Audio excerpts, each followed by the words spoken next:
बहुत ही ज़्यादा लालची बूढ़ा की कहानी चलिए सुनते हैं। लालची बूढ़ा।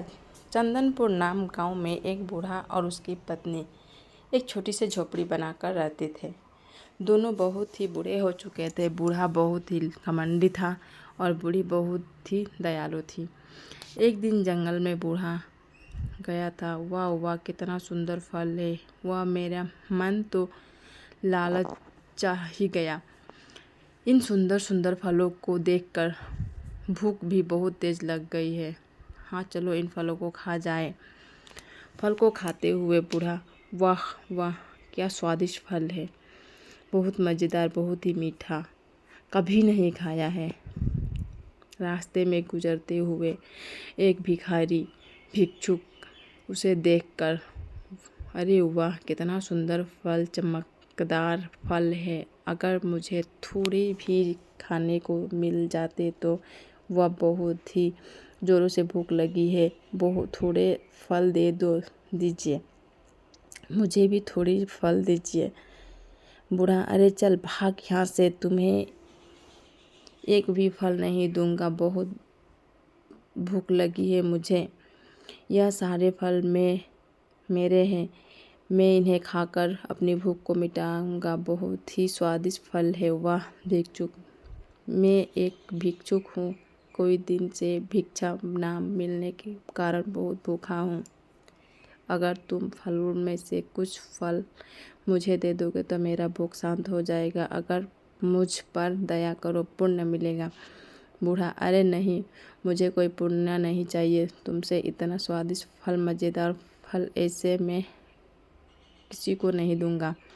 चलो जाओ यहाँ से, मुझे मज़ेदार फलों को आनंद लेने दो। बूढ़ा बहुत ही निर्दय और भूखड़ था। अपनी भूख के आगे उसे यह भिक्षुक का भूख भी नहीं दिखा। भिक्षुक ने, जाओ, मेरे श्राप है तुम्हें, तुम जितना भी भोजन करोगे तुम्हें भूख शांत नहीं होगी, तुम्हें भी भोजन खाओगे वह तुम्हें अच्छा नहीं लगेगा। भिक्षुक का श्राप। लेकिन बूढ़ा के ऊपर भिक्षुक का इन बातों का कोई प्रभाव नहीं पड़ा। वह मज़े से फल खाते जा रहा था। घर आकर बूढ़ा, भाग्यवान, आज जंगल में मुझे एक बहुत सुंदर और स्वादिष्ट फल मिला था, खाकर मज़ा ही आ गया। वाह कितना स्वादिष्ट था, खूब पेट भर के खाया हूँ। बूढ़ी, सच में इतना स्वादिष्ट था क्या? बूढ़ा, हाँ, अरे भाग्यवान, खूब सारे, लेकिन क्या मुझे बहुत सारे की भूख लगी है। जाओ मेरे लिए कुछ भोजन बना कर लाओ। हाँ जल्दी। बुढ़िया, ठीक है, अच्छा अभी बना कर लाती हूँ। जिसके बाद बुढ़िया अम्मा बड़ी सी प्लेट में खिचड़ी बना कर लाती है। खिचड़ी खाकर बूढ़ा, अरे अरे छी छी, कितना खराब, मेरा मुंह तो कड़वा हो गया। अरे इतना बरसों से लेकिन अभी तक अच्छा भोजन नहीं बना पाई तुम। हे भगवान, ना जाने कब तुम्हें अच्छा भोजन खाना मिलेगा। बुढ़िया, अरे क्या हुआ, आप क्या कर रहे हो? फिर से क्या हुआ जी? आप आज हुआ क्या है जो कोई किसी बात पे रहे हो? बुढ़िया, है भाग्यवान, तो क्या मुझे झूठ बोल रही हो? तुम्हारी बनाई खिचड़ी बेस्वाद है। मुझे तो बहुत ही ज़ोरों से भूख लगी है। अगर भोजन नहीं मिला तो मेरा प्राण ही निकल जाएगा। कुछ तो सोचना पड़ेगा। दूसरे घर में झांकते हुए बूढ़ा, हुआ क्या खुशबू है, वाह क्या, इतना खाकर ही अपने भूख शांत करूँगा समोसे खाने के बाद। बूढ़ा, लेकिन यह क्या, समोसे खाकर भी मेरी भूख शांत नहीं हुई। अब तो और ज़ोरों से भूख लगी है। भाई, यहाँ से कहीं चला जाऊँ? हाँ, घर की मालकिन घर में तो नहीं गई है। सारे समोसे अचानक से गायब हो गया। हे भगवान, क्या हो गया? अब यही दिन देखना बच गया था। जरा देखो तो दिन दहाड़े चोरी हो गया। तभी बूढ़ा चुपके से गांव के दूसरे घरों में जाता है, पर वहाँ मोटी औरत एक चूल्हे पे खीर बनाती रहती है। अरे वाह, आज तो खीर बहुत ही स्वादिष्ट बना है, वह आज खूब मज़े से खाऊंगी। बूढ़ा, अरे वाह खीर, आह आह, क्या खुशबू है। लेकिन इस मोटी के रहते कैसे खा पाऊँगा मैं खीर, कुछ सोचना पड़ेगा। अपनी आवाज़ को बिल्ली की आवाज़ निकाल के ऐसी सुनाकर मोटी औरत को डरा देता है। औरत, अरे रे बिल्ली आज भी आ गई, अभी भगा कर आती हूँ। हाँ, बूढ़ा आता है और खीर खाता है। बूढ़ा, अरे वाह कितनी अच्छी खीर है। अरे खीर खाने के बाद भी मेरी भूख शांत नहीं होती। यहाँ से चलता हुआ कहीं मोटी औरत ने देख लिया तो अच्छा नहीं होगा। कुछ समय बाद औरत, अरे मेरी खीर कहाँ गई? अभी तो यहीं रखी गई थी।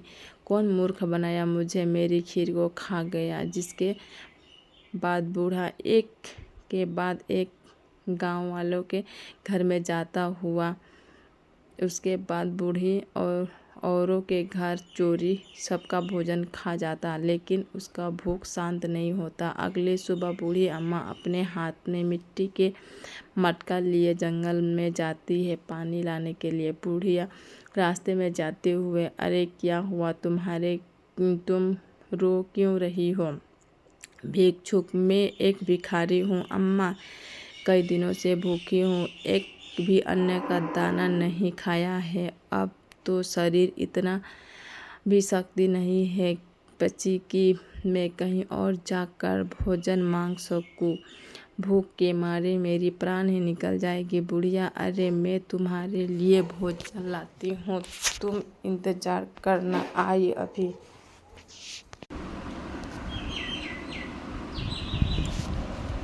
घर पहुंचकर बुढ़िया, अरे यह आप क्या कर रहे हैं जी?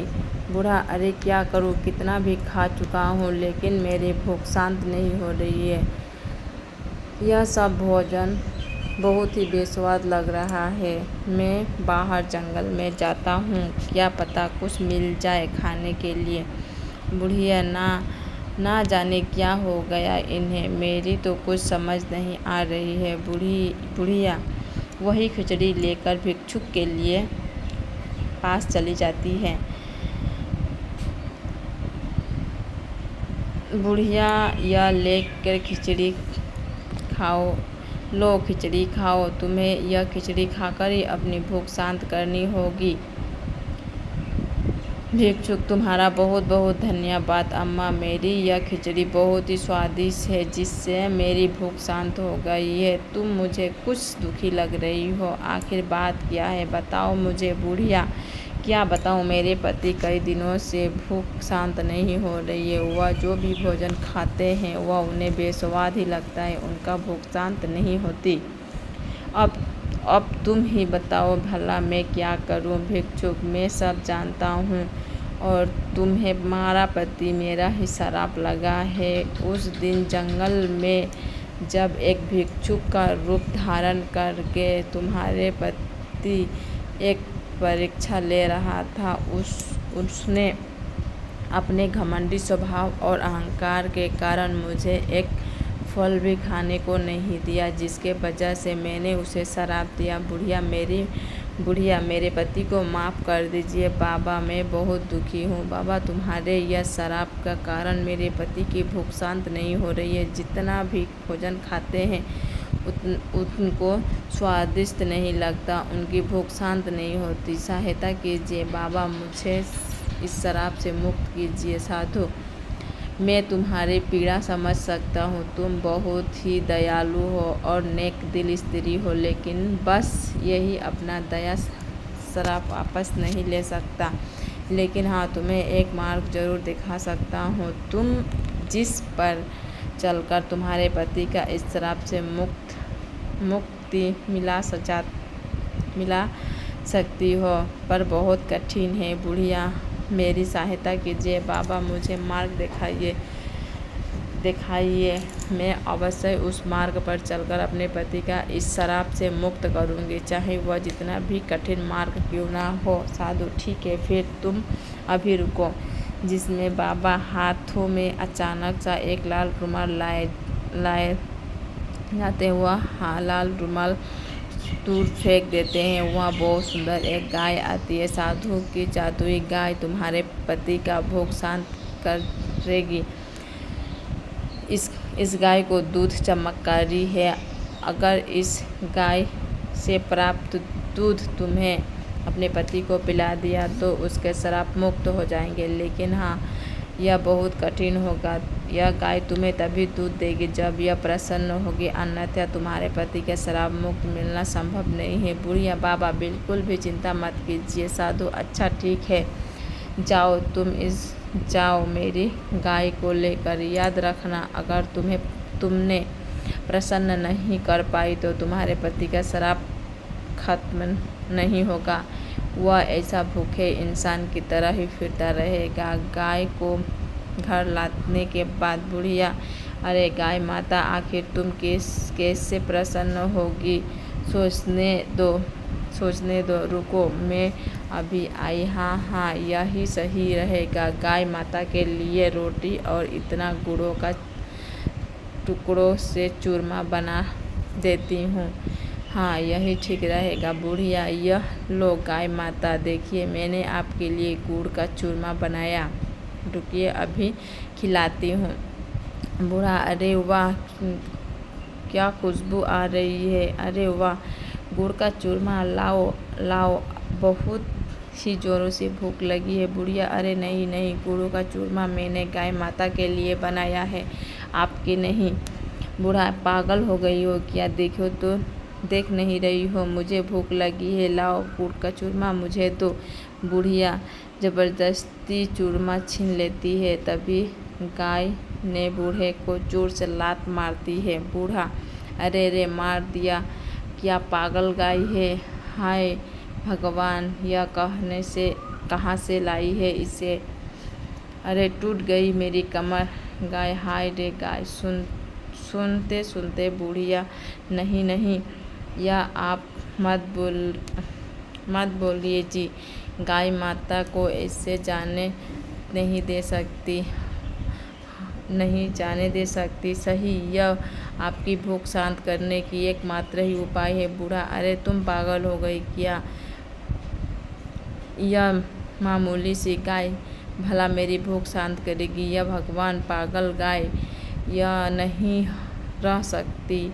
मैं बाहर जंगल में जा रहा हूँ भोजन के तलाश में, तुमसे मेरी भूख शांत नहीं हो सकती। बुढ़िया, अरे ना जाने कब भूख शांत होगी इनकी। गाय माता के लिए चूरमा बनाया था, वह सारा खराब कर दिया। अब क्या करूँ, ना जाने अब गाय माता क्या खाओगी। रात में बूढ़ा इधर से भाग्यवान सो रही है, उधर आज जंगल में कुछ भी खाने को नहीं दिखाई दिया। इस भूख के कारण मुझे चैन नहीं पड़ रहा है। चलो थोड़ी देर आराम करके कोशिश करता हूँ। बूढ़ा सोने की कोशिश करता है, तभी वह गाय चिल्ला के आवाज़ देती है। बूढ़ा, अरे भगवान, भी जाने कहाँ से गाय को उठा लाई है। इसकी आवाज़ मेरी कानों में बिल्कुल भी पसंद नहीं आ रही है। अभी बताता हूँ इस गाय को। हाँ, मेरी नींद में विलम्ब कर रही है, बताता हूँ इसे। बूढ़ी, क्यों चिल्ला रहे हैं? लगता है तुम्हें नहीं मानूंगी। अभी बताता हूँ तुझे, रुको, तुम बचकर नहीं जा पाओगी मेरे हाथों से। अभी बूढ़ी उठाए लाठी मारने की कोशिश करता है, लेकिन लाठी तो उल्टी पीटने लगती है। बूढ़ा, अरे यह क्या होता है? मुझे लाठी क्यों मार रहा है? बचाओ, अरे मार दिया, हाय, अरे पूरे कमर तोड़ दिया, हाय मार दिया मुझे, बचाओ। बुढ़िया, अरे चिल्ला रही है। जी, आखिर क्या हो गया आपको? आप ठीक तो है ना? बूढ़ा, हे भगवान, देखती है नहीं मुझे लाठी से कितना मारा है। हाय देखो मेरी हालत। बुढ़िया, अरे क्या बोल रहे हैं? आपको लगता है आपकी भूख ना शांत होने के असर आपके दिमाग में भी चढ़ गया है। यहाँ कोई भी नहीं है, भला लाठी से आपको कौन भी मारेगा? आपकी ना अंदर चलकर आराम कर लीजिए, रात बहुत हो गई है। बूढ़ा: अरे भाग्यवान, मुझे भला कहाँ मेरी कोई बात सुननी है। इस लाठी ने मुझे मारा है। अच्छा, आप चलो, अंदर चलो, कमरे में बहुत दर्द हो रहा है। भाग्यवान: अरे भाग्यवान, क्या हो गया? बहुत ज़ोरों से भूख लगी है, लाओ लाओ जल्दी खाने को भोजन दो। बुढ़िया: भोजन कहाँ से लाऊं? हमारे पास जितना भी अनाज था वह सब आपको दे दी है। अब तो घर में अनाज एक भी दाना नहीं है, कहाँ से लाऊं आपको भोजन? बूढ़ा: अच्छा, तो यह बात ठीक है, मैं तो बाहर जा रहा हूँ, वहाँ कुछ न कुछ अवश्य ही मुझे खाने को मिल जाएगा। हाँ। बुढ़िया: अरे ना जाने कब इनकी भूख शांति होगी, मुझे अब इनकी और ऐसी हालत नहीं देखी जा रही है। अरे आज तो घर की एक भी अनाज का दाना नहीं है, ऐसे में गाय माता को भूख लगी होगी ना। अब क्या करूं मैं? गाय माता को भूखे रखना पाप होगा। बुढ़िया: रुको गाय माता, मैं अभी कुछ लाती हूँ।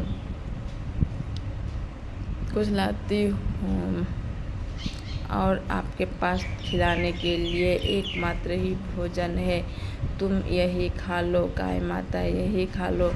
बुढ़िया: मेरी भूख की शांति नहीं हुई, लगता है मेरी ही गलती का फल है। उस दिन जंगल में आपने लालच के कारण मुझे उस भिक्षुक की भूख नजर नहीं आई और एक फल उसे खाने को नहीं दिया। मेरी इस गलती की सज़ा मुझे मिली है, मुझे ऐसी नहीं करना चाहिए था। बुढ़िया: जानती हूँ जी, यह बाबा शराब के कारण से हुआ है, लेकिन अब आपको यह अपनी गलती के एहसास हो गया है, जानकर मुक्ति मिलेगी। तभी अम्बा नजर गाय पे पड़ती है तो अचानक गाय चमकने लगती है और उनके थानों से दूध टपकने लगता है। यह देखकर अम्बा हैरान हो जाती है। बुढ़िया: अरे वाह, चमत्कार लगता है। गाय माता प्रसन्न हो गई। बूढ़ा: बहुत बहुत धन्यवाद गाय माता। बुढ़िया: यह सब छोड़िए जी, पाप है। यह सब छोड़िए जी, पाप है। किसी भी जानवर का भोजन नहीं छीनना चाहिए जी। यह लीजिए दूध की मटकी, पी लीजिए, इससे ज़रूर आपकी भूख शांत हो जाएगी। बूढ़ा: अच्छा ठीक है, तुम कहती हो तो मैं यह दूध को मटकी पी लेता हूँ। लाओ मुझे दो। दूध पीने के बाद ही अरे भाग्यवान, सच में दूध चमत्कारी है, इससे पीते ही मेरा भूख शांत हो गया। लेकिन इनके कैसे क्या हुआ भाग्यवान? बुढ़िया: यह सब गाय माता की वजह से हुआ। बाबा ने बिल्कुल सच कहा था, यह गाय चमत्कारी है। चमत्कारी, तुम्हारा बहुत ही धन्यवाद गाय माता। अरे क्या भाग्यवान, अचानक से गायब कैसे हो गई? मेरी तो कुछ समझ में नहीं आ रहा है। बुढ़िया: वह गाय वापस बाबा के पास चली गई। हाँ, वापस चली गई, आपका श्राप मुक्त हो गए।